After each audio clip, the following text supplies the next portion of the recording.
क्या बिल खिलाया तुम लोगों ने? कुछ भी नहीं डैड, ऐसे बस overreact. I don't care.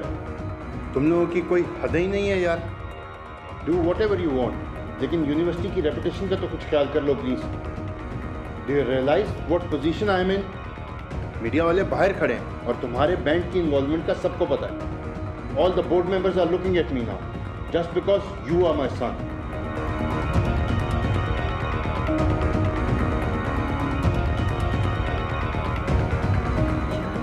उन्हीं लड़कियों की वजह से है। आई एम श्योर उस लड़के में इतनी हिम्मत कहाँ थी। किस मुसीबत में फंस गए हैं यार। और लोग पंगे इस तरह के। तो चुप कर यार, सीधी ना हो। तुम लोग तो चुप हो जाओ यार, ये कोई टाइम है लड़ने का, इसी हो जाओ। व्हाट?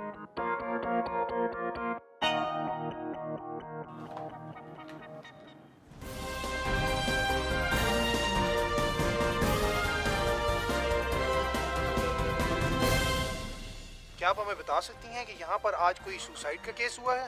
जी जी, इस मासूम बच्चे ने अपनी जान लेने की कोशिश की है।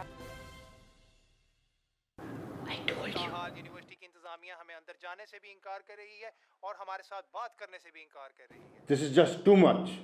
तुम लोग अभी जाओगे बाहर और फिक्स करोगे इस सिचुएशन को। कैसे भी टॉक टू देम।